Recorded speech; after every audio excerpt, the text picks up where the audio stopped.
Today we are going to discuss the pulmonary aspergillosis. Pulmonary aspergillosis is actually the fungal infection of the lung that is caused by the Aspergillus fumigatus. Not only the Aspergillus fumigatus but also the Candida can cause the fungal infection. बहुत सारे fungus होते हैं जो respiratory infection करा सकते हैं, लेकिन aspergillus और candida these are the two most common organisms. Fungal infection usually जो है कि हेल्थी पर्सनस में नहीं होते हैं. दे ओनली अफेक्ट और infect the persons who are immunocompromised because these organisms are opportunistic and they get the opportunity when the immune system is weakened. So जो diabetes के पेशेंट होते हैं, जो HIV के पेशेंट होते हैं, या जिनकी इम्यूनोसप्रेसिव थेरेपी चल रही होती है, तो उनकी इम्यूनिटी वीक होती है, and that's why these persons are more prone to be infected with the fungal organisms.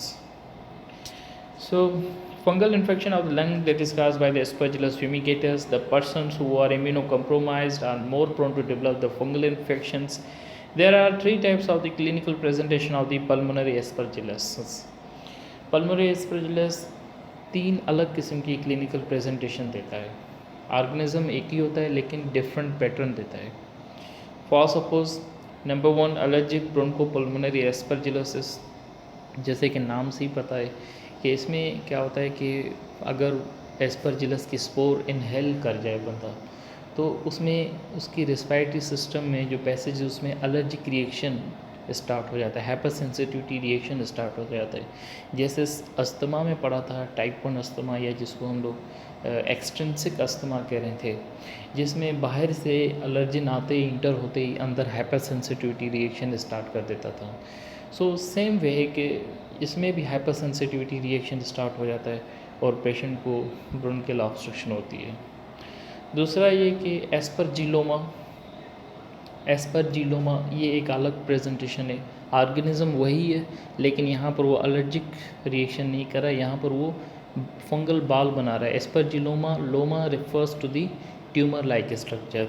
सो इसमें वो लंग्स के अंदर ट्यूमर्स बनाता है जिसको हम लोग फंगल बाल कहते हैं. अब ऑर्गेनिज्म वही होता है एस्परजिलस, लेकिन क्लिनिकल प्रेजेंटेशन अलग होती है. Invasive pulmonary aspergillosis. Invasive pulmonary aspergillosis में ये ऑर्गेनिज्म इन्वेड करता है पूरे लंग्स को, उसकी नेक्रोसिस करता है. अब ऑर्गेनिज्म वही है लेकिन इसमें ना एलर्जिक रिएक्शन करा रहा है, ना ही जो है कि फंगल बाल बना रहा है. ये सिर्फ इन्वेड करता जाता है और यहाँ से इन्वेड कर कर फिर CNS को भी इन्वॉल्व कर सकता है, जिसमें फंगल मेनिंजाइटिस करा सकता है. So we will discuss each and every type in detail. So starting with the allergic bronchopulmonary aspergillosis. This is a hypersensitivity reaction to inhaled fungal spores, and hypersensitivity mechanism is similar to the atopic asthma. तो जैसे discuss किया था कि allergen जैसे inter होता है तो immunoglobulin बनती है, IgE बनती है, और फिर IgE मास्ट सेल की सरफेस पर जाकर अटैच होती है, और फिर दोबारा जब वही सेम एलर्जिन जो है कि एक्सपोज होता है तब ये मास्ट सेल की डीग्रेनुलेशन करते हैं. मास्ट सेल डीग्रेनुलेट होने के बाद हिस्टामिन रिलीज़ करता है और हिस्टामिन फिर वेजोडाइलेशन करता है और बकाया जो इन्फ्लेमेटरी रिएक्शन है उसको प्रोसेस करता है. सो ये होता है जो है हाइपर सेंसिटिविटी मैकेनिज़्म जो कि अस्थमा में डिस्कस किया था. सो सेम ये मैकेनिज़्म जो है एलर्जिक ब्रोंकोपल्मोनरी एस्परजिलोसिस का है कि सेम फंगल स्पोर इंटर हुआ जो कि एक एलर्जिन है. इंटर होने के बाद ये same hyper sensitivity reaction start कर देता है. So hypersensitive mechanism is similar to atopic asthma, mostly seen in atopic patient but may also seen in non-atopic. Atopic patient में ज़्यादा मिलता है क्योंकि जिनको एलर्जिक होती है उनमें ज़्यादा होता है ये प्रोन, इसलिए अस्थमा के पेशेंट में इनकी एसोसिएशन ज़्यादा होती है. अस्थमा में भी हमने रिस्क फैक्टर डिस्कस किया था कि fungal spores are also one of the risk factors. So same pathogenesis है, सेम प्रेजेंटेशन होती है. Complicated by bronchiectasis and lung fibrosis because this results in the chronic inflammation, and chronic inflammation lead to the abnormal permanent dilatation of the bronchioles that is known as the bronchiectasis. Clinical features, these are same as that of the atopic asthma. The only difference is that इस fungal infection में fever मिलता है, क्योंकि ये infection है, infection में हमेशा fever मिलेगा, और यही क्लिनिकल फीचर है जो कि डिफ्रेंशिएट करता है एटॉपिक अस्थमा से. But remember the point that atopic patients who have the asthma can also develop the fungal pulmonary aspergillosis, क्योंकि उनमें रिस्क फैक्टर तो है ही है फंगस, तो उनमें भी ये डेवलप हो सकता है, यानी कि सुपर एडेड इन्फेक्शन इसे कहते हैं. So clinical feature including the dyspnea, wheezing, productive cough with sputum containing the fungus known as the bronchial cast. इसमें यह कि पेशेंट जब कफ करता है तो जो फंगस अंदर बन रहा है रिस्पायरेटरी पैसेजेस में, फंगस हाइफा बनाता है, यानी ब्रांच स्ट्रक्चर बनाता है, तो कभी कदार वो स्प्यूटम में ब्रांच स्ट्रक्चर बाहर आ जाता है, उसको हम लोग कहते हैं bronchial cast. So if I had a picture I will show you, but unfortunately I have no any picture. So simple से अंडरस्टैंड करना है कि एक ब्रांच लाइक स्ट्रक्चर होती है, हाइफी होती है, जो कि स्पुटम में बाहर आ जाती है, जिसको हम लोग ब्रोंकियल कास्ट कहते हैं. And also the fever investigation, blood examination, जो कि एलर्जिक रिएक्शन हाइपर सेंसिटिविटी है तो इम्यूनोग्लोबुलिन ई भी बढ़ा हुआ मिलेगा आपको सीरम में, और इजिनोफिलिया भी मिलेगी. Sputum examination, this shows the presence of the fungal hyphae, and X-ray chest, this shows the diffuse pulmonary infiltrate with the lobar or segmental collapse. Pulmonary infiltrate डिफ्यूजली मिलता है, दोनों बायलेटरल मिलती है, जिस तरह जो एक इंटरस्टिशियल नमूनिया में जो पिक्चर देखी थी, या फिर जो मिलियरी टीबी की पिक्चर देखी थी, तो इन तीनों की पिक्चर सेम ही होती है, as shown here. So these are the infiltrates, ये इनफिल्ट्रेट्स हैं सारे.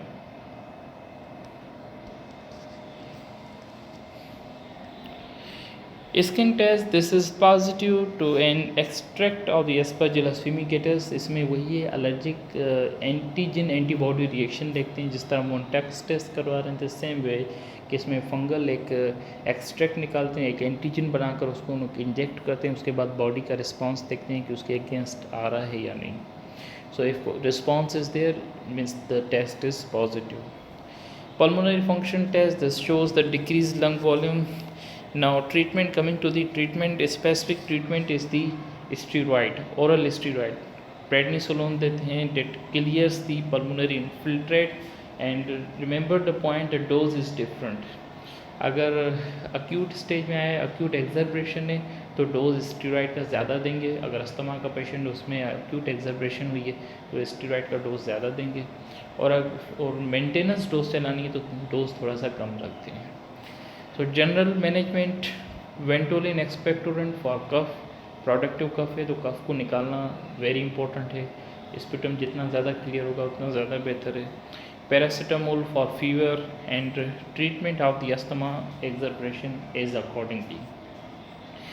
The second presentation is the aspergilloma. This is the fungal ball. Aspergilloma can form in already damaged lung tissue like the cavitation, which are found in following condition, like tuberculosis, that is the most common cause, lung abscess, bronchiectasis, and bronchial carcinoma. तो जो lung में किसी disease की वजह से cavitation बनती है, तो उस कैविटी में ये फंगस जाकर ग्रो करता है. जिस तरह ट्यूबरक्लोसिस की कॉम्प्लिकेशन में पड़ी थी कि fungal growth in the cavities, तो जब ट्यूबरक्लोसिस में कैविटीज़ बनती तो वहाँ फंगल ग्रोथ होती है, क्योंकि वो अपॉर्चुनिस्टिक ऑर्गेनिज्म है, उसको एनवायरनमेंट मिलता है और वो ग्रो करना शुरू करता है. Clinical feature mostly asymptomatic but may cause recurrent and severe haemoptysis. ये भी रीज़न बताया था कि जब कैविटेशन हो जाती है तब वो उसको हेमेप्टाइसिस होती है, क्योंकि वहाँ पर जो वेसल्स होती हैं they are more prone to rupture.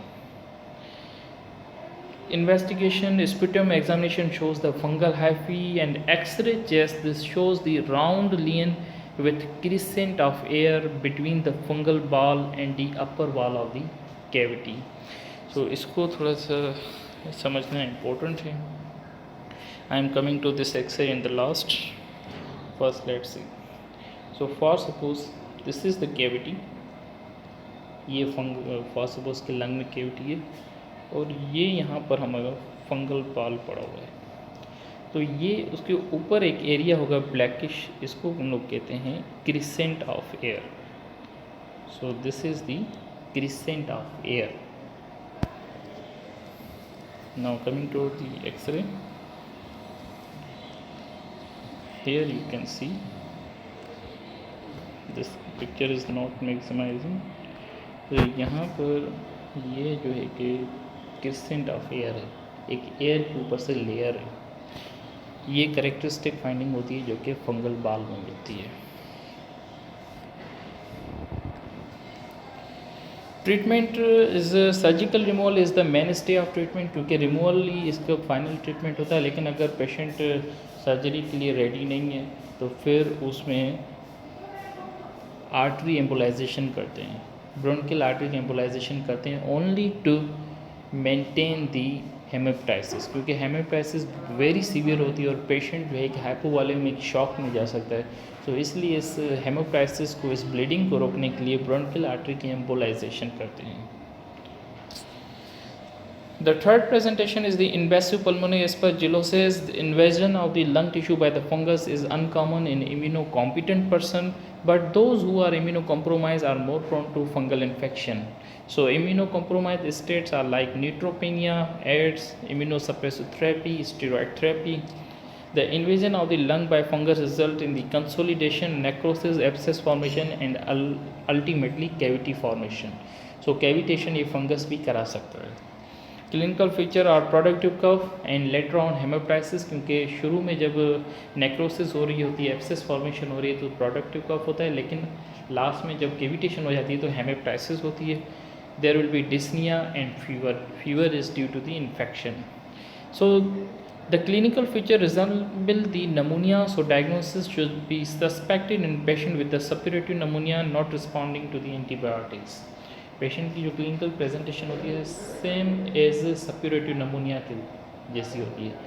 Patient आते हैं हमारे पास, हम लोग डायग्नोस करते हैं नमूनिया, उसको एंटीबायोटिक खिलाते हैं, लेकिन उनको एंटीबायोटिक रिस्पॉन्ड नहीं करती, क्योंकि ये फंगल इन्फेक्शन है, उसमें एंटी फंगल रिस्पॉन्ड करेगी, एंटीबायोटिक का कोई रोल नहीं होता.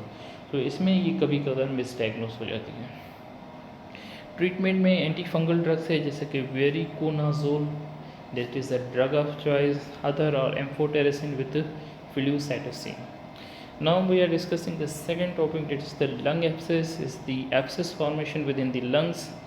The etiology is the aspirational pneumonia. This is the most common risk factor. Aspiration of the anaerobes of the oral cavity. Poor dental hygiene, suppurative pneumonia caused by the Streptococcus aureus and spread from the amoebic liver abscess. Because the liver lies in the right hypochondrium, so if there is amoebic liver abscess, the organism can move retrogradely and cross the diaphragm and can infect the lower lobes of the right lung. Clinical features are high grade remittent fever with pruritus and chill. There will be productive cough with sputum being purulent or sometimes blood stained. There will be pleuritic chest pain. Other features like weight loss, clubbing and crepitation will be present. On investigation, the X-ray shows the single thick-walled cavity with air fluid devil. क्योंकि abscess होती है तो उसमें air fluid devil मिलती है, लेकिन ultimately जब वो पेशेंट कफ करता है, स्पिटम बाहर निकालता है, तो वो एब्सेस उस स्पिटम में निकल जाती है. तो वो जो कैविटी होती है वो बाद में बिल्कुल एम्प्टी कैविटी हो जाती है. So for suppose here you can appreciate the picture. So this white area, this shows the fluid, and above this fluid is the air in blackish area. So gravity की वजह से fluid नीचे भी चला जाता है और air ऊपर चली जाती है, इसको हम लोग कहते हैं air fluid level. लेकिन यही अगर पेशेंट कफ आउट कर देगा, ये स्पिटम के ज़रिए बाहर निकल जाएगा, तो इमेज बिल्कुल क्लियर कैविटी की आ जाएगी, like tuberculosis की cavity. So here you can see. Ultrasound chest is very important to localize the lesion, and the sputum is sent for the detailed report and the culture and sensitivity. Complication are again bronchiectasis and lung fibrosis, क्योंकि chronic कोई भी infection हो lungs की तो उसमें bronchiectasis ज़रूर develop होता है. ट्रीटमेंट इज़ स्पेसिफिक ट्रीटमेंट में एंटीबायोटिक कवर देते हैं, जो कि यहाँ पर दो किस्म के ऑर्गेनिज्म हैं, एक ग्राम पॉजिटिव और दूसरे एनारोबिक, ग्राम पॉजिटिव जो एस ऑरियस है, और एनारोबिक जो कि ओरल कैविटी से आ रहे हैं। तो इसलिए एंटीबायोटिक ड्यूल चलाते हैं, एक ग्राम पॉजिटिव को कवर करती है, एक एनारोबिक को कवर करती है। तो फॉर सपोज जैसे कि पेंसिलिन जो है कोएमोक्सिक्लेव या ऑगमेंटिन के नाम से आती है, वो ग्राम पॉजिटिव को कवर करती है, और Flagyl metronidazole this covers the anaerobic organisms. General management is same, paracetamol for fever, Ventolin expectorant for cough, क्योंकि स्पिटम को क्लियर करना वेरी इंपॉर्टेंट है। स्पिटम क्लियर होगा तो इन्फेक्शन जो है कि रिलीव होगा। Chest tube drainage, if empyema develops, empyema is actually the collection of the pus within the pleural space. We will discuss this topic in the next topics. So empyema is also one of the complication of the lung abscess. So the patient with the lung abscess mostly develop the empyema. So we have to manage both the lung abscess also the empyema. empyema develop हो जाती है तो फिर chest tube intubation करते हैं ताकि वो pleural space से बाहर आ जाए। chest physiotherapy to aid the expectoration.